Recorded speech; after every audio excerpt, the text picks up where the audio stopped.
नमस्कार, good morning, सबको जोहार। आप देख रहे हैं बिहाने खबर। झारखंड की तमाम खबरों के साथ हाजिर हूं मैं। जारी है झारखंड में कोरोना का कहर।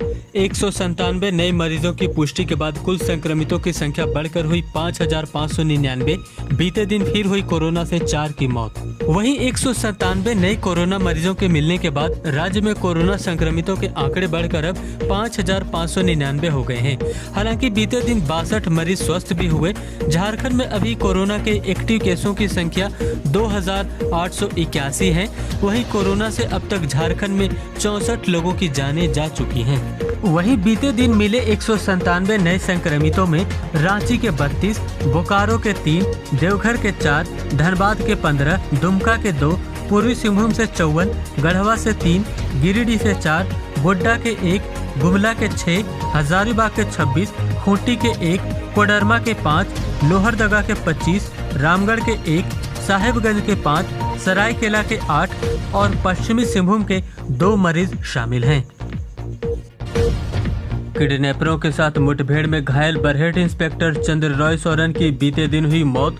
बोरियों से किडनैप अनाज व्यापारी को छुड़ाने के क्रम में लगी थी गोली। जी हां, 3 सप्ताह तक जिंदगी और मौत के बीच जूझने के बाद बरहेट के घायल इंस्पेक्टर की बीते दिन मौत हो गई। उनका इलाज रिम्स में चल रहा था। बता दें कि बोरियों के अनाज व्यापारी अरुण कुमार साव की तलाश में इंस्पेक्टर चंद्र रॉय सोरेन अपने एक सहयोगी के साथ निकले थे। इसी दौरान उनका सामना किडनैपरों से हो गया और पेट में गोली लगने के बाद आनन फानन में उन्हें हेलीकॉप्टर से रांची लाकर रिम्स में भर्ती किया गया था। मुख्यमंत्री हेमंत सोरेन ने उनके पार्थिव शरीर पर पुष्प अर्पित किए। उन्होंने कहा, यह बेहद ही दुखद घटना है। दुख की इस घड़ी में सरकार की संवेदनाएं परिजनों के साथ हैं। शहीद पुलिसकर्मी का अंतिम संस्कार मान सम्मान के साथ किया जाएगा। वहीं चंद्रॉय सोरेन की मौत पर भाजपा प्रदेश अध्यक्ष दीपक प्रकाश और विधायक दल के नेता बाबूलाल मरांडी ने भी शोक प्रकट किए।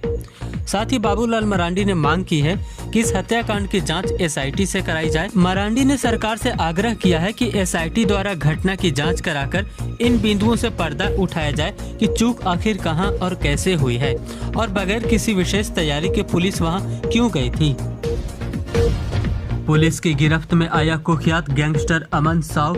बिहार के कटिहार से गिरफ्तार हुआ गैंगस्टर अमन। जी हां, हजारीबाग जिले के बड़कागांव थाने से वर्ष 2019 के सितंबर माह में फरार हुए कुख्यात गैंगस्टर अमन साव को रांची पुलिस सहित अन्य जिलों की टीम ने बिहार के कटिहार से गिरफ्तार कर लिया है। उसके साथ अन्य कई अपराधी भी पकड़े गए हैं। हथियार भी बरामद होने की सूचना है। रांची पुलिस अब अमन साव को ट्रांजिट रिमांड पर लेकर रांची आएगी।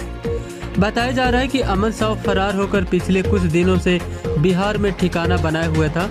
इसकी सूचना मिलने के बाद पुलिस के वरीय अधिकारियों के निर्देश पर एक विशेष टीम का गठन किया गया था और अमन को दबोच लिया गया। बता दें कि रांची के 4 कोयला व्यवसायियों की हत्या की तैयारी के लिए अमन साव ने अपने शूटरों को रांची भेजा था। व्यवसायियों की हत्या के लिए रांची में जुटे 5 शूटरों को पुलिस ने दबोच लिया था। इनके पास से 6 पिस्टल, 2 रिवॉल्वर, 2 देशी कट्टे और 43 गोलियां बरामद की गई थी। 1 करोड़ की रंगदारी नहीं देने पर 4 व्यवसायियों की हत्या की तैयारी की गई थी। पकड़े गए सभी अपराधियों को सोमवार को जेल भेज दिया गया था। बताया जाता है अमन साव ने जमशेदपुर के घाघीडीह जेल में बंद कुख्यात गैंगस्टर सुजीत सिन्हा के साथ भी हाथ मिला लिया था। इसका खुलासा हाल ही में चुटिया में पकड़े गए 5 अपराधियों से पुलिस द्वारा पूछताछ के क्रम में हुई थी। पूछताछ में अपराधियों ने बताया कि अमन साव गिरोह अब सुजीत सिन्हा गैंग बन गया है। एक ही गैंग से रंगदारी की वसूली की जाती है। सुजीत सिन्हा और अमन साव को उग्रवादी संगठन PLFI का साथ भी मिलता रहा है। खबरों का सिलसिला है जारी। चैनल पे अगर हैं नए, करें सब्सक्राइब बिहाने खबर को। रहेंगे आपके हम आभारी। झारखंड प्रदेश बीजेपी ने घोषित किए 6 जिलों के नए जिलाध्यक्षों के नाम। प्रवीण मेहता बने रामगढ़ के भाजपा जिलाध्यक्ष, वहीं अशोक यादव को हजारीबाग की कमान। जी हां, बीते दिन भाजपा के प्रदेश अध्यक्ष दीपक प्रकाश ने 6 जिलों के नए जिलाध्यक्षों के नामों की घोषणा कर दी। इनमें हजारीबाग के अशोक यादव, रामगढ़ के प्रवीण मेहता, धनबाद के चंद्रशेखर सिंह, धनबाद ग्रामीण के ज्ञान रंजन, पूर्वी सिंहभूम के सौरभ चक्रवर्ती और साहेबगंज के रामदरश यादव को जिले का भाजपा अध्यक्ष बनाया गया है। ऐसा पहली बार है जब धनबाद के 2 जिलाध्यक्ष होंगे। कोरोना संक्रमित शवों के अंतिम संस्कार को लेकर धनबाद में पुलिस और ग्रामीणों में झड़प, कोरोना के खतरों को लेकर उग्र हुए ग्रामीण। जी हां, धनबाद में कोरोना से मृत लोगों के शवों के अंतिम संस्कार को लेकर जिला प्रशासन को खासा मशक्कत करना पड़ रहा है। शवों के अंतिम संस्कार के लिए बलियापुर प्रखंड के आमझर इलाके को चुना गया था और डीसी उमा शंकर सिंह ने बीते दिन उस इलाके का मुआयना भी किया था। डीसी ने उस जगह की साफ सफाई और घेराबंदी करने के निर्देश दिए थे। मामले की भनक जब ग्रामीणों को लगी तो उग्र होकर उन्होंने प्रशासन के खिलाफ नारेबाजी की। ग्रामीणों के आक्रोश को देखते हुए अतिरिक्त पुलिस बलों को मौके पर तैनात किया गया। बताया जाता है कि ग्रामीणों द्वारा पुलिस पर पथराव करने के बाद पुलिस ने भी जवाबी कार्रवाई में ग्रामीणों को शांत करने के लिए लाठियां भांजी। ग्रामीणों का कहना है कि ये इलाके घनी आबादी वाले हैं। 150 से 200 मीटर की दूरी पर ही सरकारी स्कूल है तथा आसपास कई खेत भी हैं, जहां किसान दिन भर कृषि कार्य में लगे रहते हैं। यदि यहां कोरोना संक्रमित शवों का अंतिम संस्कार होगा तो वे लोग भी कोरोना की चपेट में आ सकते हैं। वहीं कुछ ग्रामीणों का यह भी कहना है कि वो जमीन रहती जमीन का इस्तेमाल सरकार अपने कार्य के लिए नहीं कर सकती है। आकाशीय बिजली गिरने से फिर झारखंड में 5 की मौत, बालूमाथ में भी आसमानी बिजली के चपेट में आकर घायल हुई 5 महिलाएं। जी हां, हजारीबाग, लातेहार और गिरिडीह जिले में रविवार को आकाशीय बिजली गिरने से 5 लोगों की मौत हो गई, जबकि 5 लोग झुलस गए।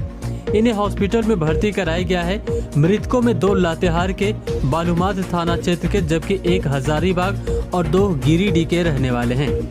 लातेहार के बालूमाथ थाना क्षेत्र के 3 अलग अलग स्थानों पर आकाशीय बिजली गिरने से 2 किसानों की जहां मौत हो गई, वहीं 5 अन्य महिलाएं भी घायल हो गई हैं। सभी घायलों का इलाज सामुदायिक स्वास्थ्य केंद्र बालूमाथ में चल रहा है। 2 महिलाओं की स्थिति को गंभीर देखते हुए डॉक्टरों ने उन्हें रिम्स रेफर कर दिया है। वज्रपात के इस हादसे में बालूमाथ के अनिल उरांव और विनोद भगत, गिरिडीह के सिकंदर मंडल और राहुल कुमार और हजारीबाग की खुशबू कुमारी की मौत हो गई है। बता दें, इन 5 मौतों में से 3 मौतें खेतों में कृषि कार्य करने के दौरान आकाशीय बिजली गिरने से हुई है।